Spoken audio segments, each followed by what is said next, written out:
వాస్తవాలు తెలుసుకోకుండా తనపై నిరాధారమైన కథనాలు ప్రచారం చేసిన బీఆర్కే యూట్యూబ్ ఛానల్ యాజమాన్యం మరియు ఆ ఛానల్ షేర్లింగంపల్లి రిపోర్టర్ రవిపై గచ్చిబౌలి డివిజన్ మాజీ కార్పొరేటర్ గంగాధర్ రెడ్డి తీవ్ర ఆగ్రహం వ్యక్తం చేశారు. తాను కష్టపడి కొనుగోలు చేసిన స్థలంలో ఇంటి నిర్మాణం చేపడుతుంటే ప్రభుత్వ స్థలాన్ని కబ్జా చేశానంటూ అసత్య ప్రచారాలు చేశారని ఆయన ఆవేదన వ్యక్తం చేశారు. ఆ మేరకు ఏర్పాటు చేసిన మీడియా సమావేశంలో ఆయన మాట్లాడుతూ తన వ్యక్తిత్వాన్ని కించపరిచేలా వ్యవహరించిన బీఆర్కే ఛానల్ ఎడిటర్ మరియు రిపోర్టర్ రవిపై 5 కోట్ల పరువు నష్టం దావా వేయటంతో పాటు పోలీసులకు ఫిర్యాదు చేసినట్టు వెల్లడించారు. 5 ఏళ్లు ప్రజాసేవ చేసి మంచి పేరు తెచ్చుకున్న తనను డబ్బులు డిమాండ్ చేసి ఇవ్వనందుకే కొందరు దళారులతో కలిసి రిపోర్టర్ రవి టార్గెట్ చేశారని ఆరోపించారు. తక్షణమే వారు బహిరంగ క్షమాపణలు చెప్పకపోతే చట్టపరంగా తీవ్ర పరిణామాలు ఎదుర్కోవాల్సి ఉంటుందని గంగాధర్ రెడ్డి హెచ్చరించారు. గత 2 రోజుల నుంచి ఒక యూట్యూబ్ ఛానల్లో బీఆర్కే న్యూస్ అనే ఛానల్లో నా మీద వ్యక్తిగతంగా కొన్ని ఆరోపణలు రావడం జరిగింది. మరి దాన్ని పరిశీలించిన తర్వాత ఆ బీఆర్కే న్యూస్ ఛానల్లో ఏదైతే వాస్తవాలుగా చిత్రీకరిస్తూ ఏదైతే ఎన్టీఆర్ నగర్లో ఒక బిల్డింగ్కి సంబంధించి నా ఫొటోస్ వీడియోస్ పెట్టి కొంతమంది రాజకీయ నాయకుల ప్రోద్బలంతో కావాలని గత 24 సంవత్సరాల నుంచి సుదీర్ఘ రాజకీయ కాలంలో నేను కార్పొరేటర్గా మొన్ననే పదవీ కాలం పూర్తి చేసుకున్న తర్వాత మరి నా మీద ఒక తీవ్రమైన ఆరోపణ చేయడం జరిగింది. బీఆర్కే న్యూస్ ఛానల్లో లోకల్ రిపోర్టర్ రవి షేరింగంపల్లికి సంబంధించిన అతను. మరి అతనికి ఏ వాస్తవాలు తెలియకుండా ఈ సర్వే నెంబర్ గురించి తెలియదు, ఆ ప్లాట్ ఎప్పుడు ఉన్నాడో తెలియదు, అది ఆయన ఇల్లీగల్ కన్స్ట్రక్షన్, ఇది గవర్నమెంట్ ల్యాండ్, దాంతోపాటు ముఖ్యమైన ఆరోపణ ఇది కార్పొరేటర్ గచ్చిబౌలి కార్పొరేటర్ గంగాధర్ రెడ్డి కబ్జా చేసిందని ఏదైతే ఆరోపణ చేసిందో దాని మీద ఖండించడానికి నేను ప్రెస్ మీట్ ఏర్పాటు చేయడం జరిగింది. వాస్తవంగా గత 5 సంవత్సరాల నుంచి ఏ రోజు కూడా ఏ ప్రెస్ సోదరుడు కూడా నన్ను ఇబ్బంది పెట్టి కానీ నా మీద ఆరోపణ కానీ గత 20 సంవత్సరాల నుంచి ఏ ప్రెస్ సోదరుడు కూడా ఇప్పటి వరకు నా మీద ఒక ఆరోపణ చేయలేదు. నేను ఆ తప్పు చేయలేదు. వాళ్ళు కూడా ఇంతవరకు ఎక్కడ కూడా ఆరోపణ చేసి నా మీద ఎక్కడ కూడా రాసింది లేదు. నేను ఎప్పుడు కూడా ప్రెస్ అంటే మంచి గౌరవం ఇచ్చి, ప్రెస్ అంటే మంచి ఆధారాలు ఇచ్చి, ఏ ప్రెస్ సోదరుడు కూడా అన్నా నేనున్నా, మీరు నాకు ఏదైనా సాయం చేయండి, వాస్తవాలు చెప్పండి, సీసీ రోడ్లు వేసినా, డ్రైనేజ్ వేసినా, గచ్చిబౌలి అభివృద్ధి విషయంలో అన్నింటిలో ముందుండి ప్రతిరోజు ప్రెస్ సోదరులు నా పేపర్లో వచ్చేటట్టు ప్రతిరోజు చేసినందుకు సంతోషంగా మొన్న కూడా నేను ప్రెస్ మీట్ చెప్పడం జరిగింది. దీంట్లో భాగంగానే ఈరోజు రవి అనే షేరింగంపల్లి రిపోర్టర్ మరి గతంలో స్టూడియో ఏలో పనిచేసినటువంటి రిపోర్టరు వాస్తవాలు తెలియకుండా గతంలో కేశవ్ నగర్ గ్రామంలో ఒక బస్తీలో ఒక 7 నెలల కింద ఒక ప్రోమో రిలీజ్ చేసిన అతను. ఏమని, గంగాధర్ రెడ్డి ప్రోద్బలంతో ఈ బిల్డింగ్లన్నీ నడుస్తూ ఉన్నాయి, మరి మీరు సహకరించి మాకేమన్నా డబ్బులు ఇప్పిస్తారా, ఈ ప్రోమో రిలీజ్ చేయమంటారా అన్నారు. ఆ రోజు నేను తీవ్రంగా హెచ్చరించిన, నేను మాట్లాడలేదు, మా పిఏ మాట్లాడాడు, అన్నకు ఎటువంటి సంబంధం లేదు, మా కార్పొరేట్కి ఎటువంటి సంబంధం లేదు అని మా అనుచరులు మాట్లాడారు. ఇలాంటి ప్రోమోలు వేస్తే బాగుండదు, మాకు ఎలాంటి సంబంధం లేదని చెప్పినాం గత 8 నెలల కింద. ఆ రోజు ప్రోమో ఆపేసిండు.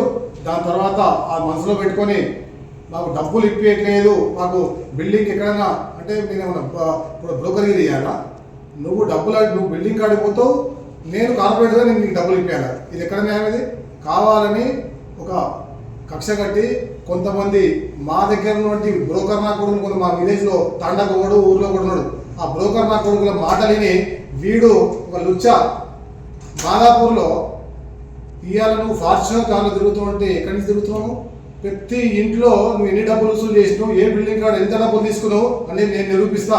నీ దమ్ము నా ల్యాండ్ కబ్జా నిరూపి, నీ ఛానల్ నిరూపి, ఈ ల్యాండ్ ఎక్కడి నుంచి వచ్చిందో నేను కొన్నప్పటి నుంచి పేపర్లు నేను పెడతా, ఇలా పేపర్లు నేను వాస్తవాలపై పెడుతున్నా. కానీ నీ చరిత్ర ఏంది? 2009లో నువ్వు ఏడున్నావు, 2009లో ఇదే ప్రాంతంలో ఆనాటి భిక్షపతి గారు ఎమ్మెల్యే అయినప్పుడు ఇదే ల్యాండ్లో లైట్లు వేసింది మేము, డ్రైనేజ్ వేసింది మేము, పట్టాలు ఇప్పించిందంటే ఆ సీసీ రోడ్లు వేసేటప్పుడు కొంతమంది ఆపితే కూడా ఇది ఈ ప్రజలకు అందుబాటులో ఉండాలి, ఎన్టీఆర్ నగర్ సోఫా కాలనీ ఇదంతా కూడా పబ్లిక్ సంబంధించిందని ఆ రోజు మీటింగ్ ఏర్పాటు చేసినాం. ఆ రోజు నువ్వు ఏంటున్నావు, నీ బతికేంది? ఈ రోజు నువ్వు ఒక ఫాషన్ కాల్లో జరుగుకుంటూ ఎక్కడక్కడ డబ్బులు వసూలు చేసుకుంటూ కార్పొరేటర్ని బ్లాక్మెయిల్ చేస్తే నీ పిఆర్ పెరుగుతుందో, నీ యాజమాన్యానికి పేరు వస్తుందో, ఒక కార్పొరేటర్ని బదనాం చేయాలనేది ఉద్దేశంతో నువ్వు పోతున్నావు, అది మంచి పద్ధతి కాదు. ఒక ప్రెస్ సోదరుని నువ్వు కూడా, ప్రెస్ అంటే విలువలు ఉండాలా, విలువలు పెంచుకోవాలా. ఇవాళ 300 నుంచి 400 మంది ప్రెస్ సోదరులు ఇవాళ షేర్లింగంపల్లిలో ఉన్నారు. ఎవరైనా ఇట్లా చేసిరా? బ్లాక్మెయిలింగ్ ఎవరు పాల్పడరా? ఎవరి మీద ఆరోపణ చేయ, నీకు ఎందుకు ఈ ఆరోపణ వస్తుంది? నువ్వు తప్పు చేయట్లేదా? ఎస్, నేను తప్పు చేసినాను, నువ్వు ఆరోపణ నా వర్షం తీసుకో, నువ్వు వెయ్యి. కానీ మా దగ్గర ఉన్న కొంతమంది వచ్చే మాటలని నువ్వు నా మీద బిల్డింగ్ కట్టినాను.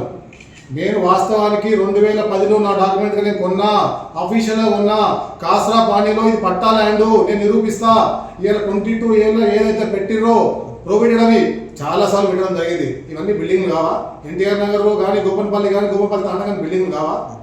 మా ప్రజలు కట్టుకోవాలా, మా ప్రజలు ఇక్కడ ఉండాలా, నేనే ప్రోత్సహిస్తున్నా. ఈ బిల్డింగ్లు కట్టుకోవాలా, ప్రజలు బాగుండాలా. ఒక ప్రజాప్రతినిధిగా ఆపద ఉన్న ప్రజలు ఆదుకోవడానికి నేను ప్రజాప్రతినిధి అయినా, లేకపోతే ఇలా వసూలు చేసి బ్లాక్మెయిల్ చేసి డబ్బులు వసూలు చేసి మీకు ఇప్పిగా నేను ప్రజాప్రతినిధినా? అంటే నేను డబ్బులు వసూలు చేసి మీకు డబ్బులు ఇప్పిస్తే నువ్వు నాకు ప్రొమో వేయవు, లేకపోతే నువ్వు ఇట్లా బ్లాక్మెయిల్ చేస్తావు. ఇది మంచి పద్ధతి కాదని హెచ్చరిస్తున్నా. దీన్ని నేను మా పార్టీలో కూడా చెప్పడం జరిగింది. నేను ఈ బిల్డింగ్కి సంబంధించి 640 గజాలు క్లియర్గా డాక్యుమెంట్ కొన్నా. గతంలో 15 సంవత్సరాలు క్యాంబ్రిడ్జ్ స్కూల్ అనేది పిల్లలకు స్కూల్ నడిపేయడం జరిగింది. ఒక 10,000 రెంట్ తీసుకొని 10 సంవత్సరాలు ఒక స్కూల్కి ఇస్తే ఆ పిల్లలు ఎంతోమంది స్కూల్ విద్యార్థులు ఇదే గ్రామం నుంచి వచ్చి చదువుకున్నది. ఆ రోజు ఏడున్నావు, నువ్వు ఎక్కడున్నావు, అసలు ఏమైనా ఐడియా ఉందా? ఒకసారి తెలుసుకొని మనం చెప్పమని చెప్తున్నాను. దాని తర్వాత కరోనా టైంలో ఎంతోమంది చనిపోతున్న ఈ సందర్భంలో అక్కడే వంటలు ఉండి సుమారు సంవత్సరం రోజులు మేము అన్నం పెట్టాం అక్కడే, అదే ప్లాట్ నుంచి.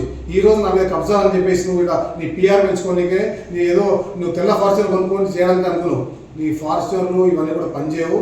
నేను కార్పొరేటర్గా ఎంత అయితే బాగా మాట్లాడుతానో, నేను ఈ వేదిక నుంచి కొంచెం పక్క జరిగితే నువ్వు నాతో తట్టుకోలేవు. నా మాటలు తరకు ప్రజల్లో పోతే నువ్వు ఊహించలేవు. నీకు కూడా ఫ్యామిలీ ఉంది, పిల్లలు ఉన్నారు. రేపు నా ఫ్యామిలీ నిన్న జరిగిన దాని మీద ఎంత పెద్ద బాధపడతానండి. మీకు మీ నాయన కబ్జా చేసిండు, బిల్డింగ్ కడుతున్నా అంటే ఏంటిది? నాకు చాలా బాధ అనిపించింది. లేనిపోయిన ఆరోపణలు చేయొద్దు.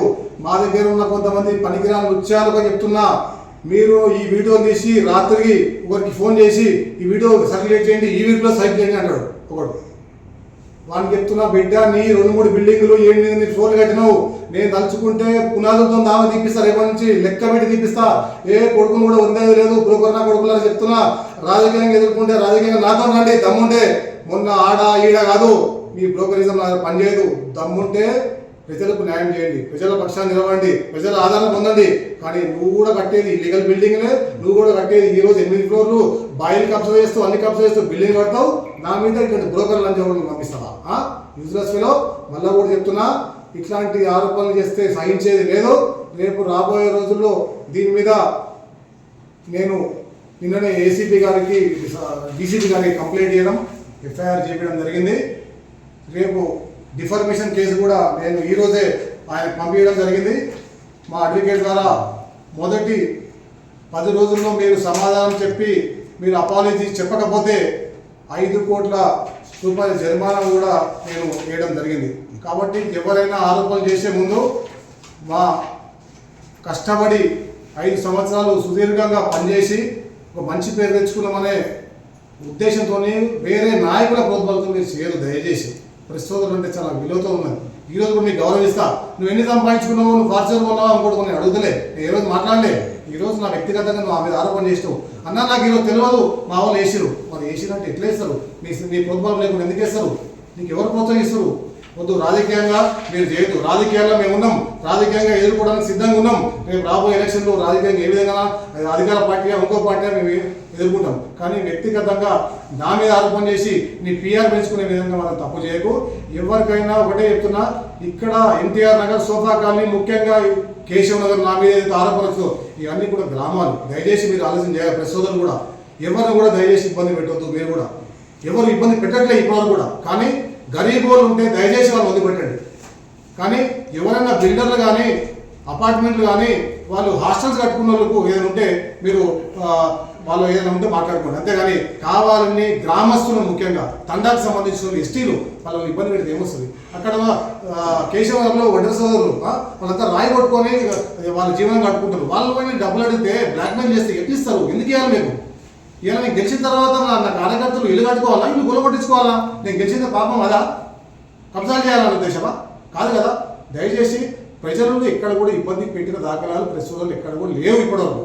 కానీ ఇలాంటి వాళ్ళ వల్ల ఒక వేరే వాళ్ళందరూ కూడా మచ్చ వస్తుంది. దయచేసి ఎన్టీవీ, TV9 అన్ని నిందిత ప్రతి ఛానల్లో 350 మంది విలేకరులు, ఏ ఒక్క విలేకరు కూడా, ఏ పేపర్ కూడా, ఏ అభ్యర్థిని కానీ ఎక్కడ కూడా ఒక్కరు కూడా ఇబ్బంది పెట్టిన దాఖలాలు ఈరోజు ఎన్టీఆర్ నగర్లో కానీ మేము చెప్పే 3 పేర్లు కూడా ఎవరు ఇబ్బంది పెట్టలే. నేను ఈ ప్రెస్ ముందు చెప్తున్నా. కానీ నీ వల్ల, నువ్వు చేసిన ఆరోపణల వల్ల ఒక ప్రజాప్రతినిధిగా నాకు, నా ఫ్యామిలీకి, నా కార్యకర్తలకు ప్రతి ఒక్కరు కూడా ఇబ్బంది కలుగుతుంది. దయచేసి ఇవన్నీ కూడా మానుకొని ఏ విధంగా అయితే నువ్వు తప్పు చేసినావో అది యాజ్ ఇట్ ఈస్గా అది తీసేసి అపాలజీ చెప్తే మేము ఏ విధంగా ముందుకు వరుకుతాం, లేకపోతే చట్టపరంగా మేము ఎదుర్కొంటాం. మీ ఛానల్ ఎక్కడెక్కడ నిలదీస్తాం. నీ మీద ఎన్ని ఆరోపణలు ఉన్నాయి, ఎక్కడ ఏం చేసినావు, ఏ కబ్జాలు కాదు, నువ్వు ఎక్కడ ఎన్ని రూపాయలు తీసుకున్నావు ఎవిడెన్స్ నా దగ్గర ఉంది. నేను చెప్పగలుగుతా.